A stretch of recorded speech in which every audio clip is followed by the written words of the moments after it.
श्री कृष्ण मेरे सभी प्यारे कथा श्रोताओं को, मेरा नाम है नमित अग्रवाल और स्वागत है आपका मेरे चैनल कथावाचक में। भीष्म जी का उपदेश युधिष्ठिर के लिए जारी है। आइए आज की कथा आरंभ करते हैं। भीष्म जी कहते हैं, युधिष्ठिर, व्यास पुत्र शुकदेव जी कैलाश शिखर पर पहुंचकर एकांत में समतल भूमि पर बैठ गए और शास्त्रोक्त विधि से संपूर्ण शरीर में आत्मा की धारणा करने लगे। थोड़ी ही देर में जब सूर्योदय हुआ तो वे हाथ पैर समेटकर विनीत भाव से पूर्व दिशा की ओर मुंह करके बैठे और योग में प्रवृत्त हो गए। वहां पक्षी नहीं थे और किसी का कोलाहल नहीं सुनाई पड़ता था। उस समय वे सब प्रकार के संगों से रहित आत्मा का साक्षात्कार करके खूब हंसे। फिर मोक्ष मार्ग की उपलब्धि के लिए योग का आश्रय ले महान योगेश्वर होकर उन्होंने आकाश में उड़ने का विचार किया। तदंतर देवर्षि नारद के पास जाकर उनकी प्रदक्षिणा की और उनसे अपने योग के संबंध में इस प्रकार निवेदन किया, तपोधन, अब मुझे मोक्ष मार्ग का दर्शन हो गया, आपका कल्याण हो। अब मैं वहां जाने को तैयार हूँ। आपकी कृपा से अभीष्ट गति प्राप्त करूंगा। नारद जी की आज्ञा पाकर व्यास नंदन शुकदेव जी उन्हें प्रणाम करके पुनः योग में स्थित हुए और कैलाश शिखर से उछलकर आकाश में जा पहुंचे। फिर वायु का रूप धारण कर अंतरिक्ष में विचरने लगे।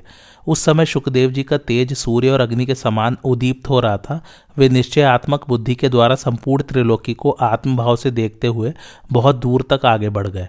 उन्हें निर्भय होकर शांत और एकाग्रचित से ऊपर जाते देख संपूर्ण चराचर प्राणियों ने अपनी शक्ति और रीति के अनुसार उनका पूजन किया। देवताओं ने उन पर दिव्य फूलों की वर्षा की। तीनों लोकों में प्रसिद्ध परम धर्मात्मा शुकदेव जी पूर्व दिशा की ओर मुंह करके सूर्य को देखते हुए मौन भाव से आगे बढ़ रहे थे। थोड़ी ही देर में वे मलय पर्वत पर जा पहुंचे, जहां उर्वशी और पूर्वचिति ये दो अप्सराएं सदा निवास करती हैं। ब्रह्मर्षि व्यास जी के पुत्र शुकदेव को इस प्रकार जाते देख उन दोनों अप्सराओं को बड़ा आश्चर्य हुआ। वे आपस में कहने लगी, अहो, इस वेदाभ्यासी ब्राह्मण की बुद्धि में कितनी अद्भुत एकाग्रता है, जो थोड़े ही समय में पिता की सेवा से उत्तम बुद्धि प्राप्त कर चंद्रमा के समान आकाश में विचर रहा है। यह बड़ा ही तपस्वी और पितृभक्त था। इसके पिता भी इसको बहुत प्यार करते थे, फिर भी उन्होंने इसे जाने की आज्ञा कैसे दे दी। उर्वशी की बात सुनकर शुकदेव जी ने अंतरिक्ष, पृथ्वी, पर्वत, वन, सरोवर तथा सरिताओं पर दृष्टि डाली। उस समय इन सबकी अधिष्ठात्री देवियों ने हाथ जोड़कर बड़े आदर के साथ उनकी ओर देखा। तब शुकदेव जी ने उन सबसे कहा, देवियों, यदि मेरे पिताजी मेरा नाम लेकर पुकारते हुए इधर आ निकले तो आप लोग सावधानी के साथ उत्तर देना। मुझ पर आप लोगों का स्नेह है, इसलिए मेरी इतनी सी बात मान लेना। उनका कथन सुनकर समुद्र, नदी, पर्वत और वन सहित संपूर्ण दिशाओं के अधिष्ठात्री देवियों ने सब ओर से उत्तर दिया, बहुत अच्छा, आप जो आज्ञा देते हैं वैसा ही होगा। यह कहकर महातपस्वी शुकदेव जी सिद्धि पाने के उद्देश्य से आगे बढ़ गए। उन्होंने 4 प्रकार के दोषों का, 8 प्रकार के तमोगुण का तथा 5 प्रकार के रजोगुण का परित्याग करके सत्वगुण को भी त्याग दिया। यह एक अद्भुत बात हुई। तत्पश्चात वे नित्य, निर्गुण एवं लिंग रहित ब्रह्म पद में स्थित हो गए। उस समय उनका तेज धूमहीन अग्नि की भांति देदीप्यमान हो रहा था। इंद्र ने सरस और सुगंधित जल की वर्षा की और दिव्य गंध फैलाती हुई परम पवित्र वायु चलने लगी। आगे बढ़ने पर श्री शुकदेव जी ने पर्वत के 2 दिव्य शिखर देखे, जिनमें एक हिमालय का और दूसरा मेरु पर्वत का था। हिमालय का शिखर रजतमय होने के कारण श्वेत दिखाई देता था और सुमेरु का स्वर्णमय श्रृंग पीले रंग का था। इन दोनों की लंबाई चौड़ाई 100 योजन की थी। उत्तर दिशा की ओर जाते समय ये दोनों शिखर जब शुकदेव जी की दृष्टि में पड़े तो वे निर्भीक होकर उनके ऊपर चढ़ गए। वह महान पर्वत उनकी गति को रोक न सका। उसके 2 टुकड़े हो गए और शुकदेव जी आगे बढ़ गए। यह देख उस पर्वत पर रहने वाले संपूर्ण देवताओं, गंधर्वों और ऋषियों ने बड़े जोर से हर्षनाद किया। उनकी हर्ष ध्वनि आकाश में चारों ओर गूंज उठी तथा वहां सब ओर शुकदेव जी के प्रति साधुवाद के शब्द सुनाई पड़ने लगे। उस समय देवता, गंधर्व, यक्ष, राक्षस और विद्याधरों ने उनका पूजन किया। उनके चढ़ाए हुए दिव्य पुष्पों की वर्षा से वहां का सारा आकाश छा गया। तदंतर ऊर्ध्व लोक में जाते हुए शुकदेव जी ने आकाश गंगा का दर्शन किया। इस प्रकार उन्हें सिद्धि के लिए उत्क्रमण करते जान उनके पिता वेद व्यास जी भी स्नेहवश उत्तम गति का आश्रय ले उनके पीछे पीछे आने लगे। पलक मारते मारते वे उस स्थान पर जा पहुंचे जहां से पर्वत को गिराकर शुकदेव जी आगे बढ़े थे। वहां उन्होंने पर्वत के 2 टुकड़े देखे। उस समय वहां रहने वाले ऋषियों ने आकर व्यास जी से उनके पुत्र का वह अलौकिक कर्म कह सुनाया। तब व्यास जी ने शुकदेव का नाम लेकर बड़े जोर से क्रंदन किया। उनकी आवाज से तीनों लोग गूंज उठे। पिता की पुकार सुनकर सबके आत्मरूप शुकदेव जी ने सर्वव्यापक स्वरूप से भो इस एकाक्षर शब्द का उच्चारण करके उत्तर दिया। उस समय समस्त चराचर जगत ने उस ध्वनि का उच्चारण किया। तभी से आज तक पर्वतों के शिखर पर अथवा गुफाओं के पास जब जब आवाज दी जाती है तब तब वहां से शुकदेव जी के शब्द में ही प्रतिध्वनि निकलती है। इस प्रकार अपना प्रभाव दिखाकर शुकदेव जी अंतर्धान हो गए और शब्द आदि गुणों का त्याग करके परम पद को प्राप्त हुए। अपने अमित तेजस्वी पुत्र की यह महिमा देखकर व्यास जी उसी का चिंतन करते हुए पर्वत के शिखर पर बैठ गए। इतने में देवता और गंधर्वों से घिरे हुए तथा महर्षियों से पूजित पिनाकधारी भगवान शंकर वहां आ पहुंचे और पुत्र शोक से संतप्त वेद व्यास जी को सांत्वना देते हुए कहने लगे, ब्रह्मर्षि, तुमने पहले अग्नि, भूमि, जल, वायु और आकाश के समान शक्तिशाली पुत्र होने का मुझसे वरदान मांगा था। अतः तुम्हारी तपस्या के प्रभाव तथा मेरी कृपा से तुम्हें वैसा ही पुत्र प्राप्त हुआ। वह ब्रह्म तेज से संपन्न और परम पवित्र था। इस समय उसने ऐसी उत्तम गति प्राप्त की है जो अजितेंद्रिय पुरुषों तथा देवताओं के लिए भी दुर्लभ है। फिर भी तुम उसके लिए क्यों शोक कर रहे हो? जब तक इस संसार में पर्वत और समुद्रों की सत्ता रहेगी तब तक तुम्हारी और तुम्हारे पुत्र की अक्षय कीर्ति यहाँ बनी रहेगी तथा मेरी कृपा से इस जगत में सर्वदा तुम्हें अपने पुत्र की छाया दिखाई देगी। भगवान शंकर के इस प्रकार आश्वासन देने पर मुनिवर व्यास जी सर्वत्र अपने पुत्र की छाया देखते हुए बड़ी प्रसन्नता के साथ अपने आश्रम पर लौट आए। युधिष्ठिर, तुम्हारे प्रश्न के अनुसार मैंने शुकदेव जी के जन्म और परम पद प्राप्ति की कथा विस्तार से सुनाई है। सबसे पहले देवर्षि नारद जी ने मुझे यह वृतांत सुनाया था। महायोगी व्यास जी तो बातचीत के प्रसंग में पद पद पर इस कथा को दोहराया करते हैं। जो पुरुष मोक्ष धर्म से युक्त इस परम पवित्र इतिहास को धारण करेगा वह शांति परायण होकर मोक्ष को प्राप्त होगा। युधिष्ठिर ने पूछा, पितामह, गृहस्थ, ब्रह्मचारी, वानप्रस्थ अथवा सन्यासी जो भी सिद्धि पाना चाहता हो उसे किस देवता का पूजन करना चाहिए?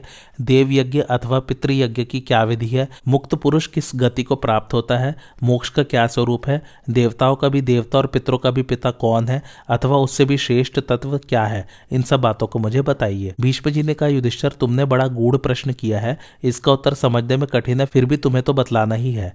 इस विषय में जानकार लोग देवर्षि नारद और नारायण ऋषि के संवाद रूप प्राचीन इतिहास का उदाहरण दिया करते हैं। मेरे पिताजी ने मुझे बताया था कि भगवान नारायण संपूर्ण जगत के आत्मा, चतुर्मूर्ति और सनातन देवता है। वे ही धर्म के पुत्र रूप में प्रकट हुए थे। स्वयंभुव मनवंतर के सत्य युग में उनके 4 स्वयंभुव अवतार हुए थे जिनके नाम है नर, नारायण, हरि और कृष्ण। उनमें से अविनाशी नर और नारायण बद्रिकाश्रम में जाकर घोर तपस्या करने लगे। तप करते करते वे दोनों बहुत दुर्बल हो गए। उनके शरीर की नसें दिखाई देने लगी। तपस्या से उनका तेज इतना बढ़ गया कि देवताओं को भी उनकी ओर देखना कठिन हो गया। जिस पर उनकी कृपा होती थी वही उन्हें देख सकता था। एक समय शीघ्रगामी नारद जी घूमते घूमते बद्रिका आश्रम में जा पहुंचे। वहां जब नर और नारायण के नित्य कर्म का समय हुआ तो नारद जी के मन में उन्हें देखने के लिए बड़ा कौतूहल हुआ। वे सोचने लगे, अहो, यह उन्हीं भगवान का स्थान है जिनके भीतर देवता, असुर, गंधर्व, किन्नर और नागों सहित संपूर्ण लोक निवास करते हैं। पहले ये एक ही रूप में विद्यमान थे, फिर धर्म के वंश में 4 स्वरूप धारण करके प्रकट हुए। इन्होंने अपने धर्म आचरण से धर्म को बढ़ाया और अनुग्रहित किया। पहले किसी कारणवश हरि और कृष्ण यहाँ रहकर तपस्या करते थे।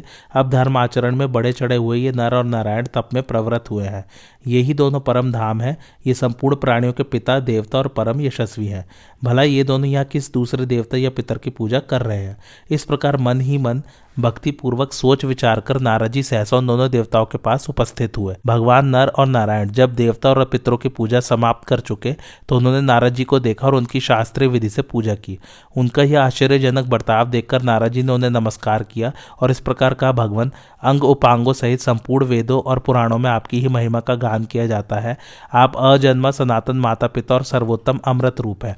आप ही में भूत, भविष्य और वर्तमान कालीन संपूर्ण जगत प्रतिष्ठित है। चारों आश्रमों के लोग आप ही की पूजा करते हैं। आप ही जगत के माता पिता और सनातन गुरु हैं। फिर भी आप जिस देवता या पितर की पूजा करते हैं वह कौन है, यह हमारी समझ में नहीं आता। अतः यह रहस्य बताने की कृपा करें। श्री भगवान नारायण ने कहा, देवर्षि, तुमने जिसके विषय में प्रश्न किया है वह अपने लिए गोपनीय विषय है। यद्यपि इस सनातन रहस्य को प्रकट करना उचित नहीं है तो भी तुम्हारी भक्ति देखकर तुमसे इस विषय का यथार्थ वर्णन करूंगा।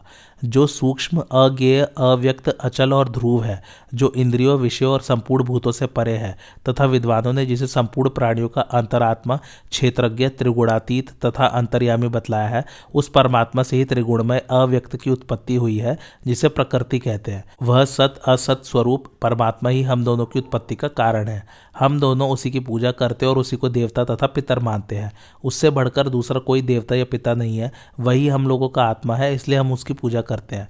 ब्राह्मण, उसी ने लोक को उन्नति के पथ पर ले जाने वाली धर्म मर्यादा स्थापित की है। देवता और पितरों की पूजा करनी चाहिए, यह उसी की आज्ञा है। ब्रह्मा, रुद्र, मनु, दक्ष, भृगु, धर्म, यम, मरीचि, अंगिरा, अत्रि, पुलत्स्य, पुलह, क्रतु, वशिष्ठ, परमेष्ठी, सूर्य, चंद्रमा, कर्दम, क्रोध और विकृत, ये प्रजापति उसी परमात्मा से उत्पन्न हुए हैं और उसी की बनाई हुई सनातन मर्यादा का पालन करते हैं। श्रेष्ठ ब्राह्मण उसी के उद्देश्य से किए जाने वाले देवता तथा पितृ संबंधी कर्मों को ठीक ठीक जानकर अपनी अभीष्ट वस्तु को प्राप्त करते हैं। स्वर्ग में रहने वाले प्राणियों में से जो कोई उस परमात्मा को प्रणाम करते हैं वे उसकी कृपा से उत्तम गति प्राप्त करते हैं। जो 5 ज्ञानेन्द्रिय, 5 कर्मेंद्रिय, 5 प्राण तथा मन और बुद्धि रूप 17 गुणों से, सब कर्मों से तथा 15 कलाओं से अपने को पृथक समझते हैं, वे ही मुक्त है। यह शास्त्र का सिद्धांत है। मुक्त पुरुषों की गति परमात्मा है, जिसे शास्त्रों में क्षेत्रज्ञ कहा है। वह परमात्मा सर्वगुण संपन्न तथा निर्गुण भी कहलाता है। ज्ञान योग के द्वारा उसका साक्षात्कार होता है। हम दोनों का प्रादुर्भाव उसी से हुआ है, ऐसा जानकर हम उस सनातन परमात्मा की पूजा करते हैं। चारों वेद, चारों आश्रम तथा नाना प्रकार के मतों का आश्रय लेने वाले लोग भक्ति पूर्वक उसकी पूजा करते हैं और वह इन सबको उत्तम गति प्रदान करता है। जो सदा उसका स्मरण करते तथा अनन्य भाव से उसकी शरण लेते हैं, उन्हें सबसे बड़ा लाभ यह होता है कि वो उसके स्वरूप में प्रवेश कर जाते हैं। नारद, तुम्हारी भक्ति और प्रेम के कारण हमने तुम्हारे सामने इस परम गोपनीय विषय का वर्णन किया है। भीष्म जी कहते हैं, पुरुषोत्तम नारायण ने जब नारद जी से इस प्रकार कहा तो वे उनसे बोले, भगवान, अब आप अपने अवतार धारण के उद्देश्य की पूर्ति कीजिए। अब मैं श्वेत द्वीप में स्थित आपके आदि विग्रह का दर्शन करने जाता हूँ। लोकनाथ, मैंने वेदों का स्वाध्याय और तप किया है, कभी असत्य भाषण नहीं किया है। मैं सदा गुरुजनों का आदर करता हूँ, किसी की गुप्त बात दूसरों पर प्रकट नहीं करता। शत्रु और मित्र में मेरा समान भाव है तथा आदिदेव परमात्मा की शरण लेकर सदा अनन्य भाव से उनका भजन करता हूँ। इन सब कारणों से मेरा अंतःकरण शुद्ध हो गया है। ऐसी दशा में मैं उन अनंत परमेश्वर के दर्शन से कैसे वंचित रह सकता हूँ। नारद जी की बात सुनकर सनातन धर्म के रक्षक भगवान नारायण ने उनकी विधिवत पूजा की और उन्हें जाने की आज्ञा दे दी। आज्ञा पाकर नारद जी भी उन पुरातन ऋषि की पूजा करके योग युक्त हो आकाश की ओर उड़े और सहसा मेरु पर्वत पर पहुंचकर अदृश्य हो गए। मेरु के शिखर पर एकांत स्थान में क्षणभर विश्राम करने के पश्चात जब उन्होंने उत्तर पश्चिम की ओर दृष्टि डाली तो उन्हें एक अद्भुत दृश्य दिखाई दिया। क्षीर सागर के उत्तर भाग में जो श्वेत नाम से प्रसिद्ध विशाल द्वीप है वह उनके सामने प्रकट हो गया। उस द्वीप में सब प्रकार के पापों से रहित श्वेत वर्ण वाले पुरुष निवास करते हैं। वे प्राकृतिक इंद्रियों से शून्य होने के कारण शब्द आदि विषयों का उपभोग नहीं करते। उनके शरीर से किसी प्रकार की चेष्टा नहीं होती और सदा सुगंध निकलती रहती है। उनकी ओर देखने से पापी मनुष्य की आंखें चौंधिया जाती हैं। उनके शरीर तथा हड्डियां वज्र के समान दृढ़ होती है। वे मान और अपमान को समान समझते हैं। उनका रूप दिव्य होता है। वे स्वभावतः योग शक्ति से संपन्न होते हैं। उनके मस्तक का आकार छत्र के समान और स्वर मेघ के समान गंभीर होता है। उनके मुंह में 60 सफेद दांत और 8 दाढ़ें होती है, जिनसे संपूर्ण विश्व की उत्पत्ति हुई है और जिन्होंने वेद, धर्म, शांत वृत्ति से रहने वाले मुनि तथा संपूर्ण देवताओं की सृष्टि की है, उन परमेश्वर को श्वेत द्वीप के निवासी भक्ति पूर्वक अपने हृदय में धारण करते हैं। युधिष्ठिर ने पूछा, पितामह, श्वेत द्वीप में रहने वाले पुरुष इंद्रिय, आहार तथा चेष्टा से रहित क्यों होते हैं? उनके शरीर से सुंदर गंध क्यों निकलती है? उनकी उत्पत्ति किस प्रकार हुई है तथा वे किस उत्तम गति को प्राप्त होते हैं? इस लोक से मुक्त होने वाले पुरुषों का शास्त्रों में जो लक्षण बताया गया है वैसा ही आपने श्वेत द्वीप के निवासियों का भी बताया है।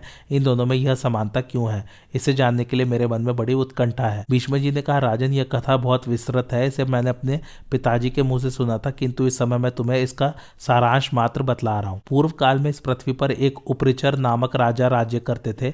वे इंद्र के मित्र और भगवान नारायण के प्रसिद्ध भक्त थे। सदा धर्माचरण करते और अपने पिता में भक्ति रखते थे।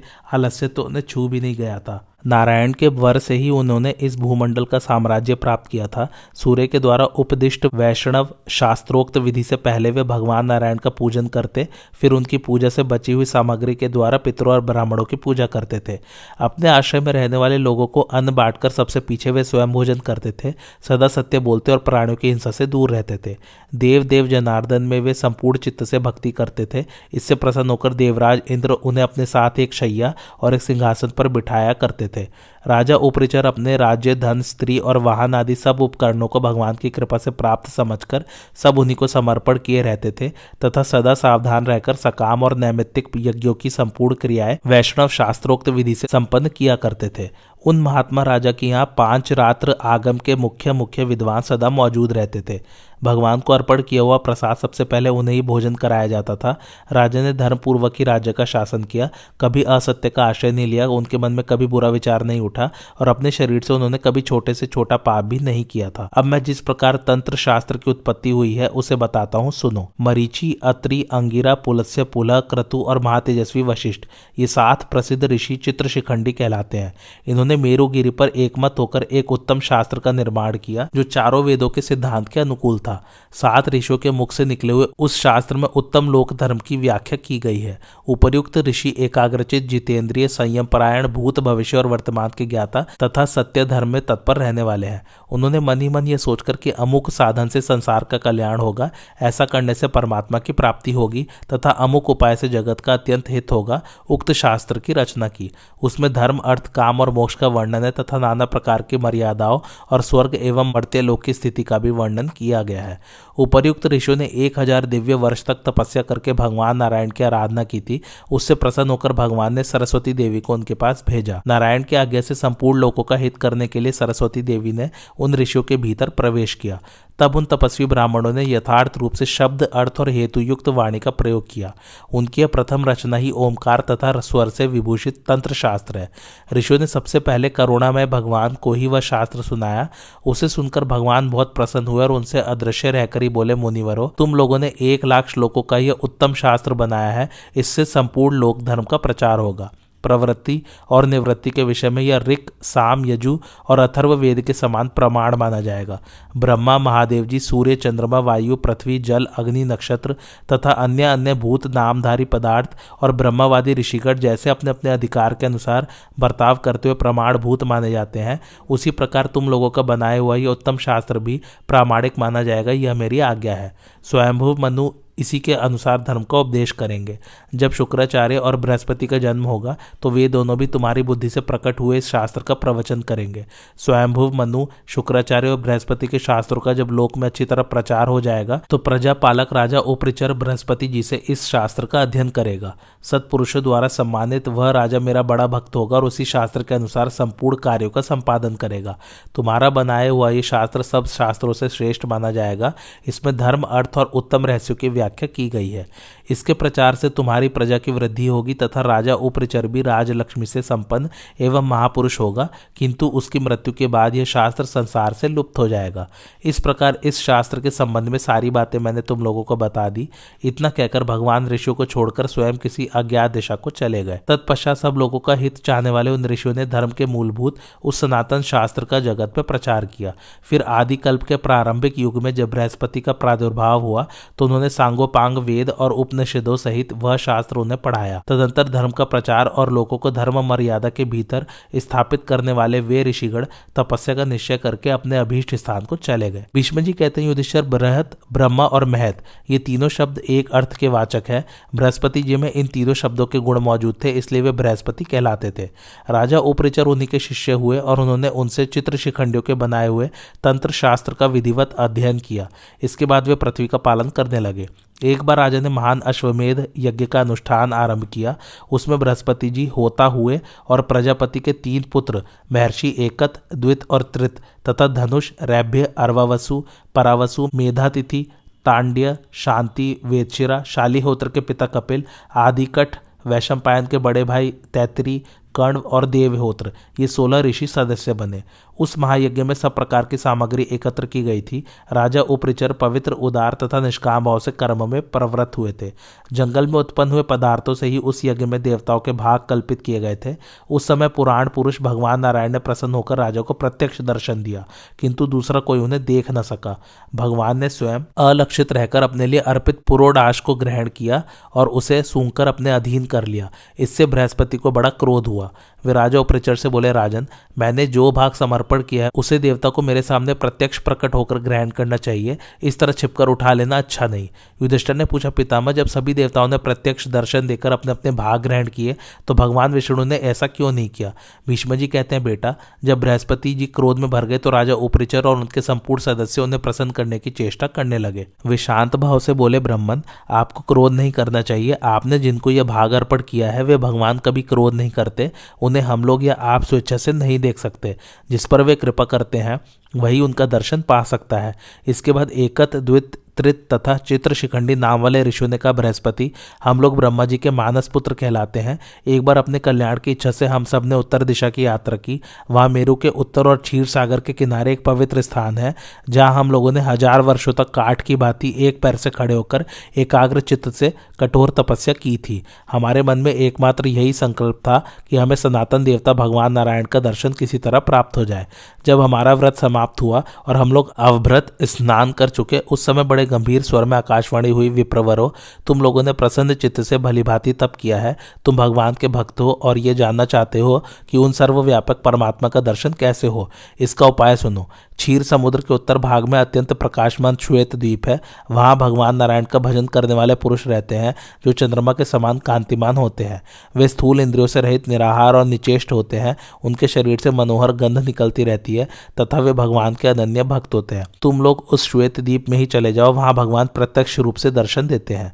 इस आकाशवाणी को सुनकर हम लोग उसके बताए हुए मार्ग से श्वेत नामक महाद्वीप में पहुंचे।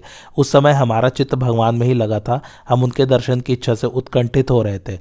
श्वेत द्वीप में प्रवेश करते ही हमारी आंखों ने जवाब दे दिया।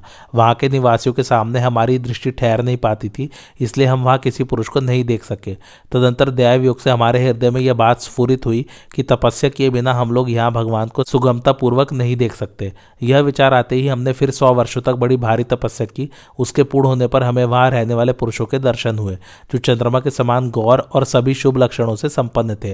वे प्रतिदिन ईशान कोण की ओर मुंह करके हाथ जोड़े ब्रह्मा का मानस जप करते थे। उनकी इस एकाग्रता से भगवान को बड़ी प्रसन्नता होती थी। प्रलय काल में सूर्य की जैसी प्रभा होती है वैसी ही उस द्वीप में रहने वाले प्रत्येक पुरुष की थी। उस समय हमें तो ऐसा जान पड़ा कि यह द्वीप तेज का ही निवास स्थान है। वहां कोई किसी से बढ़कर नहीं था, सबका तेज समान था। थोड़ी देर में हमारे सामने एक ही साथ हजारों सूर्यों के समान प्रभा प्रकट हुई। हमारी दृष्टि सहसा उस ओर खिंच गई। हमने देखा वहां के सभी पुरुष प्रसन्नता के साथ हाथ जोड़े नमो नमः कहते हुए शीघ्रता पूर्वक उस तेज की ओर दौड़ रहे हैं। इसके बाद जब वे स्तुति करने लगे तो उनकी तुमुल ध्वनि हमारे कानों में पड़ी। सब लोग उस तेजस्वी पुरुष को पूजा की सामग्री अर्पण कर रहे थे। उस तेज के सामने हमारी नेत्र शक्ति और इंद्रिय काम नहीं दे पाती थी, इसलिए हम स्पष्ट रूप से कुछ देख न सके, परंतु स्तुति की जो ऊंची ध्वनि हो रही थी वह हमें स्पष्ट सुनाई पड़ी। सब लोग कह रहे थे, पुंडरीकाक्ष आपकी जय हो, विश्व भावन आपको प्रणाम हो, महापुरुषों के भी पूर्वज ऋषिकेश आपको नमस्कार है। इतने ही में पवित्र और सुगंधित वायु बहुत से दिव्य पुष्प और औषधियां ले आई, जिनसे वहां के अनन्य भक्तों ने बड़ी भक्ति के साथ उस तेजस्वी पुरुष की पूजा की।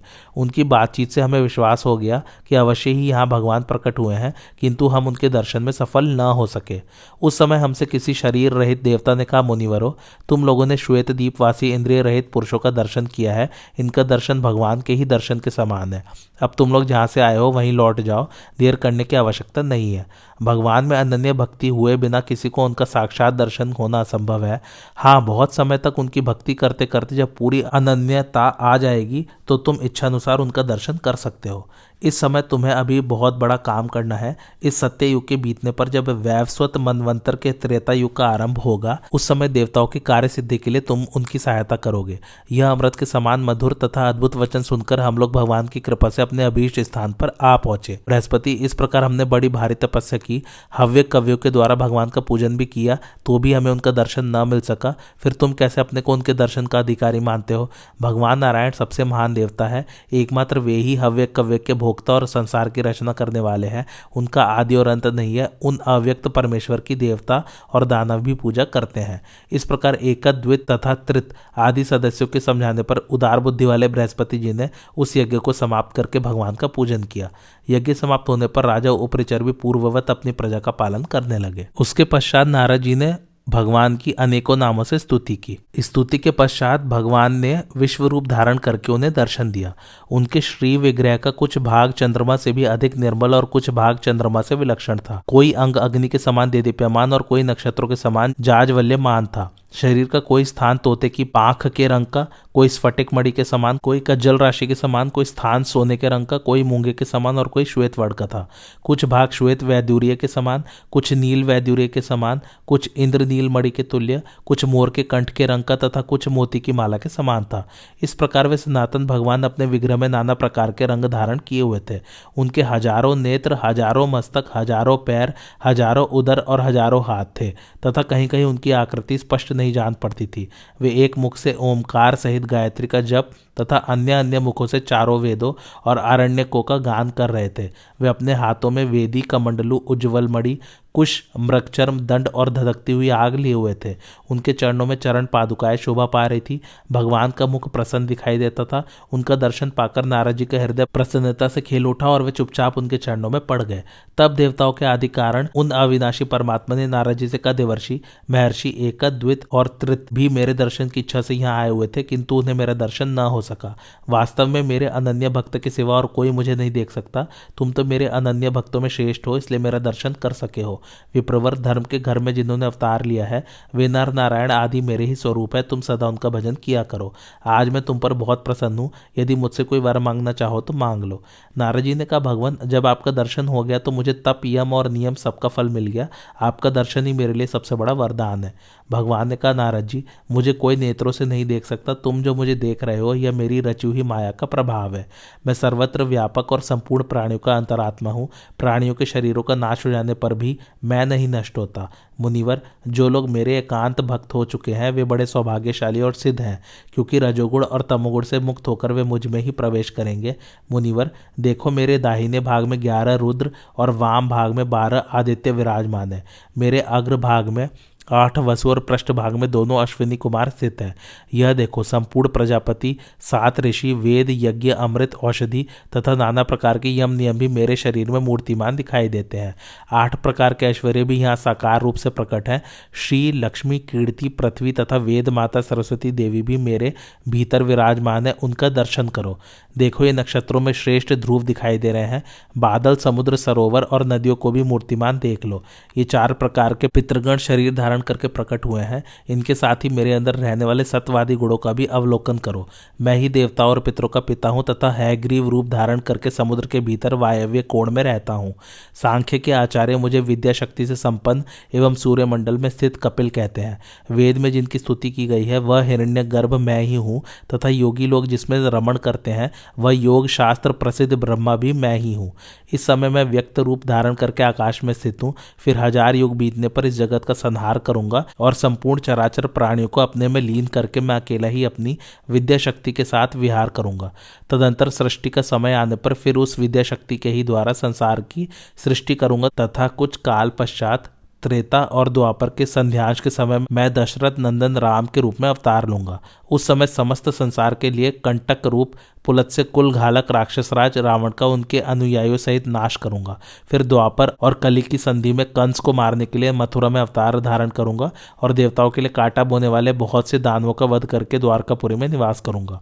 वहां रहते समय देव माता अदिति का अप्रिय करने वाले भूमिपुत्र नरकासुर, मुर तथा पीठ नामक दानव का संहार करूंगा और उनके प्राग ज्योतिषपुर नामक नगर का धन धान्य द्वारका में उठवा ले जाऊंगा। तदंतर वाणासुर का प्रिय तथा हित चाहने वाले विश्ववंदित देवता महादेव और कार्तिकेय को युद्ध में परास्त करूंगा और 1000 बाहों वाले बलिपुत्र बाणासुर को जीतकर सौभ विमान में रहने वाले शालवादी वीरों को मौत के घाट उतारूंगा। इतना ही नहीं, महर्षि गर्ग के तेज से शक्तिशाली बने हुए काले वन का भी मेरे ही द्वारा नाश होगा। उस समय गिरि वज्र में जरासंध नामक एक बहुत बलवान असुर राजा होगा जो दूसरे राजाओं से बैर मोल लेता फिरेगा। उसका भी मेरी ही बुद्धि के प्रयत्न से नाश होगा।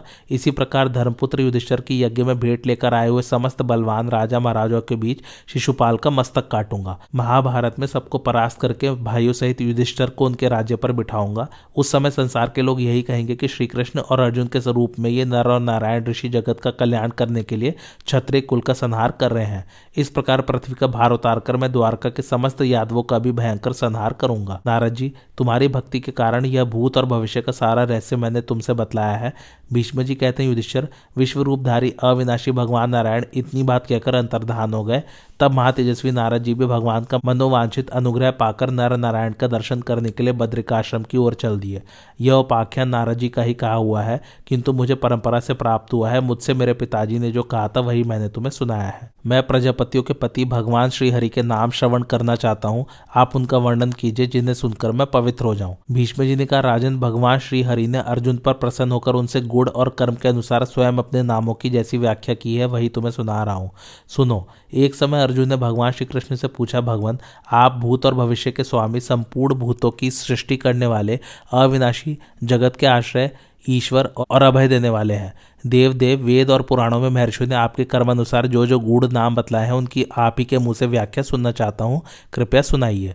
भगवान बोले, अर्जुन, ऋग्वेद, यजुर्वेद, सामवेद, अथर्ववेद, उपनिषद, पुराण, ज्योतिष, सांख्य, योगशास्त्र तथा आयुर्वेद में महर्षियों ने मेरे बहुत से नाम बतलाए हैं। उनमें से कुछ नाम तो गुणों के अनुसार है और कुछ कर्मों के अनुसार। अब मैं उन नामों की व्याख्या करता हूँ, सावधान होकर सुनो। जिनके प्रसाद से ब्रह्मा और क्रोध से रुद्र प्रकट हुए हैं, उन निर्गुण सगुण रूप विश्वात्मा भगवान नारायण को नमस्कार है। वे ही संपूर्ण चराचर जगत की उत्पत्ति के कारण है। उनसे ही सृष्टि, प्रलय आदि संपूर्ण विकारों की उत्पत्ति होती है। वे ही तप, यज्ञ और यजमान है। पुराण पुरुष और विराट पुरुष भी उन्हीं के नाम है। जब प्रलय की रात बीती थी, उस समय उन अमित तेजस्वी नारायण की कृपा से एक कमल प्रकट हुआ तथा उन्हीं की कृपा से उस कमल में से ब्रह्मा जी का प्रादुर्भाव हुआ। ब्रह्मा का दिन बीतने पर क्रोध के आवेश में आए हुए भगवान के ललाट से संहारकारी रुद्र उत्पन्न हुए। इस प्रकार ये दोनों देवता ब्रह्मा और रुद्र भगवान के प्रसाद और क्रोध से प्रकट हुए हैं तथा उन्हीं के बताए हुए मार्ग से सृष्टि और संहार का कार्य पूर्ण करते हैं। समस्त प्राणियों को वर देने वाले ये दोनों देव सृष्टि और प्रलय के निमित्त मात्र है।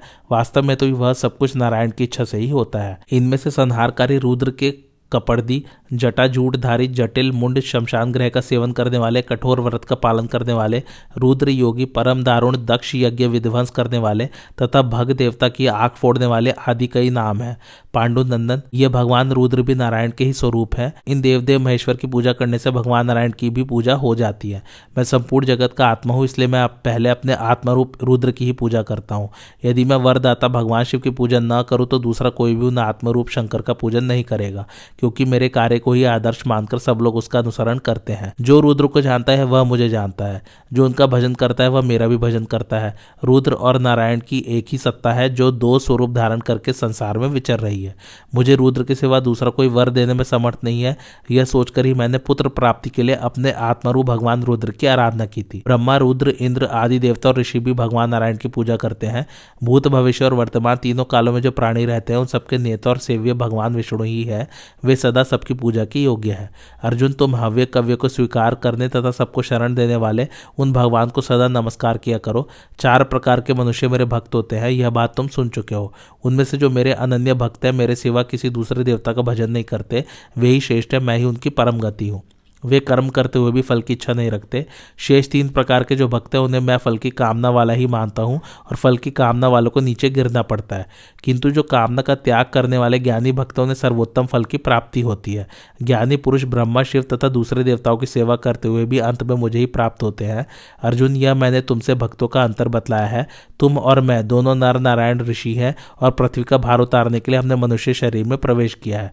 मैं अध्यात्म योग को जानता हूँ तथा मैं कौन हूँ और कहाँ से आया हूँ इस बात का भी मुझे ज्ञान है। लौकिक अभ्युदय का साधक, प्रवृत्ति धर्म और निःश्रेयस प्रदान करने वाला निवृत्ति धर्म मुझसे अज्ञात नहीं है। एकमात्र मैं ही संपूर्ण मनुष्य का आश्रयभूत सनातन परमात्मा हूँ। श्वेत द्वीप में श्री हरि का दर्शन करके जब नारद जी लौटे तो बड़े वेग से मेरू पर्वत पर आ पहुंचे। भगवान ने जो आज्ञा दी थी उसे उन्होंने हृदय से स्वीकार किया था। मेरू से चलकर वे गंधमादन पर्वत के पास पहुंचे और वहां आकाश से बद्रिकाश्रम में उतरे। फिर निकट जाकर उन्होंने पुरातन ऋषि नर नारायण का दर्शन किया, जो महान व्रत का पालन करते हुए तपस्या में संलग्न थे। उस समय वे सब लोगों को प्रकाशित करने वाले सूर्य से भी अधिक तेजस्वी दिखाई पड़ते थे। उनके वक्षस्थल में श्रीवत्स का चिन्ह सुशोभित हो रहा था। दोनों अपने मस्तक पर जटा धारण किए हुए थे। उनके हाथों में हंस का और चरणों में चक्र का चिन्ह था। विशाल वक्षस्थल, बड़ी बड़ी भुजाएं, मेघ के समान गंभीर स्वर, सुंदर मुख, चौड़े ललाट, बाकी भौहें सुंदर ठोड़ी और मनोहर नासिका से उनकी अपूर्व शोभा हो रही थी तथा उनके मस्तक छत्र के समान सुशोभित होते थे। इन शुभ लक्षणों से संपन्न इन दोनों महापुरुषों का दर्शन करके नारद जी को बड़ी प्रसन्नता हुई। भगवान नर और नारायण ने भी नारद जी का स्वागत सत्कार करके उनकी कुशल पूछी। तदंतर नारद जी ने उन दोनों की ओर देखकर मन ही मन कहा, मैंने श्वेत द्वीप में जिनका दर्शन किया था उन्हीं के समान इन दोनों महापुरुषों की भी झांकी है। यह सोचकर वे उनकी प्रदक्षिणा करके एक सुंदर कुशासन पर बैठ गए। तब भगवान नारायण ने नारद जी से पूछा, देवर्षि, क्या तुमने श्वेत द्वीप में जाकर हम दोनों के मूल स्वरूप सनातन परमात्मा का दर्शन किया? नारद जी ने कहा, भगवान, मैंने विश्व रूपधारी उन अविनाशी परमेश्वर का दर्शन कर लिया। देवता और ऋषियों के साथ संपूर्ण लोक उन्हीं के भीतर विराजमान है। आप दोनों सनातन पुरुषों को देखकर तो मैं इस समय भी श्वेत द्वीपवासी भगवान की ही झांकी कर रहा हूँ। वहां हमने श्रीहरि में जो जो लक्षण देखे थे, आप दोनों भी उन्हीं लक्षणों से संपन्न है। यही नहीं, आप दोनों को मैंने वहां भी श्रीहरि के पास उपस्थित देखा था और उन्हीं के भेजने से मैं फिर यहाँ आया हूँ। इस संसार में आप दोनों के अतिरिक्त दूसरा कौन है जो तेज, यश और श्री में उनके समान हो? उन्होंने मुझे धर्म का उपदेश दिया और भविष्य में होने वाले अपने अवतार कार्यों का भी वर्णन किया है। श्वेत द्वीप में जो 5 इंद्रियों से रहित श्वेत वर्ण वाले पुरुष है, वे सबके सब ज्ञानी और भक्त है तथा सदा भगवान की पूजा में लगे रहते हैं। भगवान भी उनके साथ सदा प्रसन्न रहते हैं। उनको अपने भक्त और ब्राह्मण बहुत प्रिय है। वे विश्व का पालन करने वाले सर्वव्यापक और भक्त वत्सल है। कर्ता, कारण और कार्य भी वे ही हैं। उनका बल और कांति अनंत है।